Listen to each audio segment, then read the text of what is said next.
Welcome back to the city of Oaxaca here in Mexico. If you missed our last video, we're spending 3 days in this colorful and vibrant city, which also happens to be the culinary capital of Mexico. On our first day in the city, we explored a beautiful historic center and ate and drank our way through as many traditional Mexican dishes and drinks as we could find. In this video, we're heading out of the city to show you 2 of the best places to visit on day trips from Oaxaca. You won't want to miss either during your stay. So, just as Mexico City was built up around the ruins of the ancient city of Teotihuacan, Oaxaca is also built up around the foundations of an incredibly important ancient city. Today we've come to visit the archaeological site of Monte Alban, which is located about 8 kilometers outside of Oaxaca and was the ancient capital of the Zapotecs from about 500 BC to 750 AD. And this whole site, as well as the historic center of Oaxaca, which we explored earlier, is all designated a UNESCO World Heritage Site since about 1987. It's become a popular destination here in the state of Oaxaca for tourists from all over the world.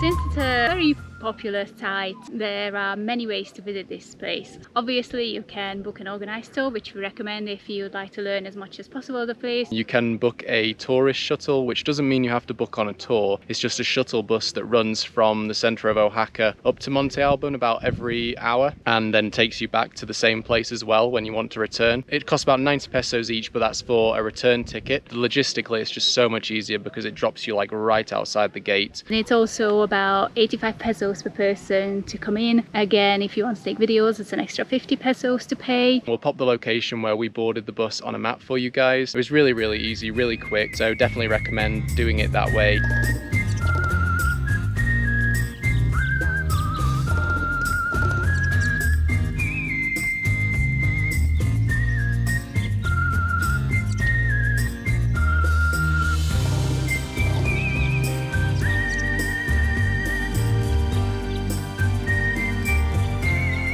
Monte Alban was one of the most important cities in Mesoamerica, and at its height was home to around 35,000 people. It would have had links with other large cities across Mexico, including Teotihuacan, before eventually being abandoned around 800 AD. The area you can explore today would have been the ceremonial center of the city, where the political, military, and religious elite would have lived. There are many interesting buildings to see, including the raised platforms, the palace, the central plaza, and a ball court where players would have played a game in which you try to get a ball through a hoop using only your hip, elbows, and knees. You can even climb up to the top of some of the raised platforms to get a bird's eye view of these incredible ruins.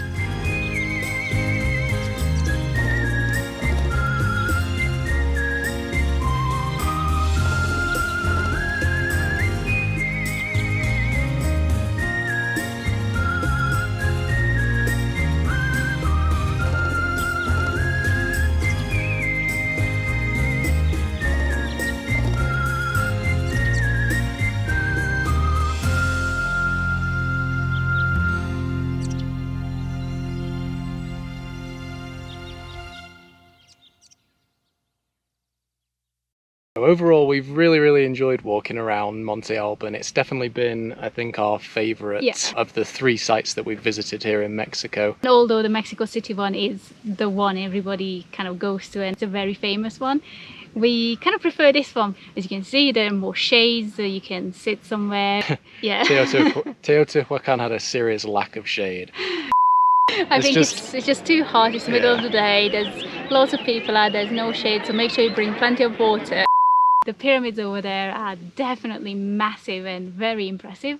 Here it just feels a bit homey. I don't know, that's how I felt. A little bit homey, a little bit small, and also because they let less people in, so it doesn't feel as crowded, way less crowded, which is very nice. And the views as well, like from up here you get panoramic views across the whole of the Oaxaca Valley, so it just adds that extra like element, which makes it even more special.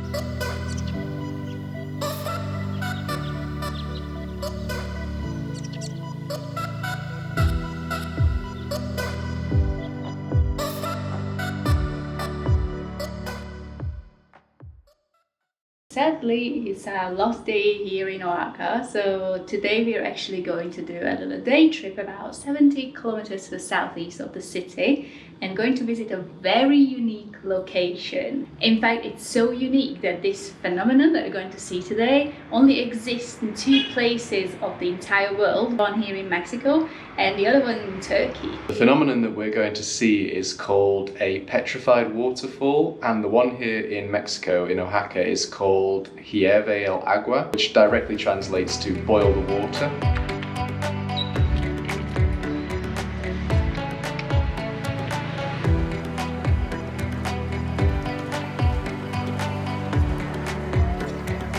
You can easily take a tour to Hierve el Agua, but if you like a little adventure, then we would definitely recommend going by public transport. To start with, you will need to find the bus stop in front of the Estadio Eduardo Vasconcelos Stadium. It's around here. From there you can hop on a bus headed to Mitla. Once you're in Mitla, you will see some colectivos lined up where you got off the bus with Hierve el Agua on front. Hop in the back of one of these and take a wild ride all the way up to the mountain to Hierve el Agua. It's a trip you definitely won't forget.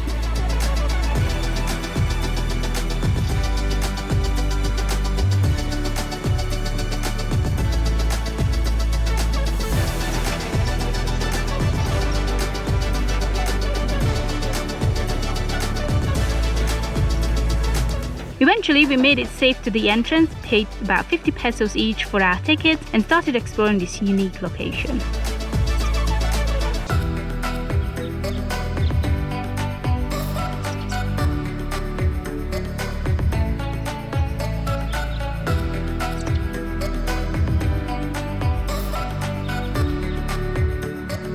So here at Hierve el Agua, there are actually 2 petrified waterfalls. The most easily accessible one is where we currently are. It's called Cascada Chica. This actually rises about 50 meters from the valley floor, and there are 4 springs along the top. Some of these springs appear to bubble up from underground, which is the reason for the name Hierve el Agua. They're not actually boiling or the water isn't hot, but it just appears that way. The water from these springs then flows into some natural and some artificial pools on the edge of the cliff, which you can swim in for a pretty unique experience. Yeah, but the water is pretty cold. Yeah, pretty cold, but it is a pretty epic infinity pool, that's for sure.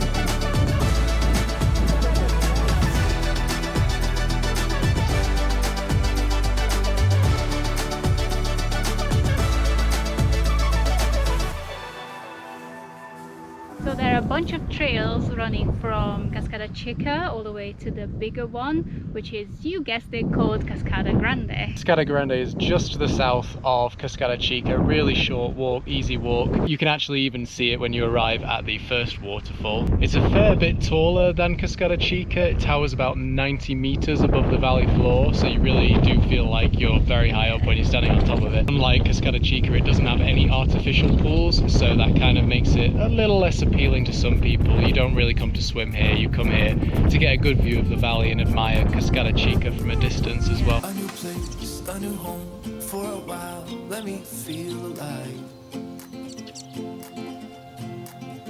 Nothing to hold me back, take my time, just enjoy the ride.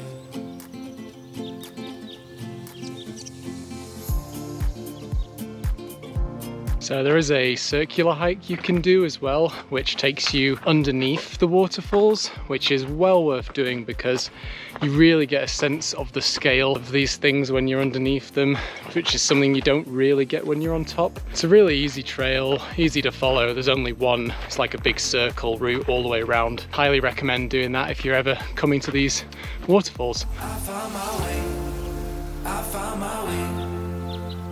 I was in the dark against it all, but made it through the day, cause I found my way, I found my way. In bad times, I know I'll be okay, cause I found my way.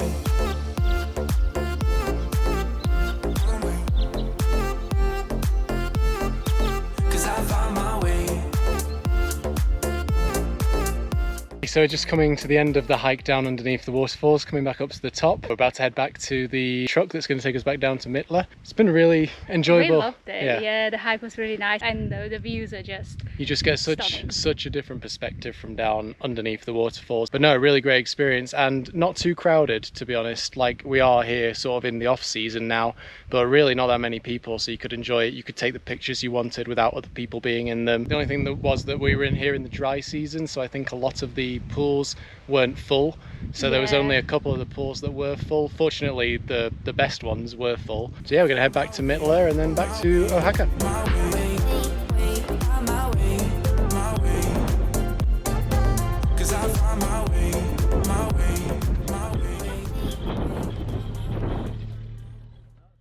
Unfortunately today we have to leave this beautiful city behind and go to our next destination. We absolutely loved our stay here. It was only a couple of days, but it was really amazing, filled with food, smells, colors, and natural and historical wonders. Is definitely a must-stop location on any visit to Mexico, and we're just gutted that we don't have a little more time to soak it all in. But I'm sure this will be one of our first stops if we come back to Mexico, which I'm sure we will. Yes. I hope that you enjoyed this quick look at Oaxaca, and we're very excited to show you our next destination. Let's just say it's going to give the Huasteca Potosina a run for its money when it comes to natural beauty. So if you like this video, then be sure to hit that thumbs up, consider subscribing, and we will catch you on our next adventure.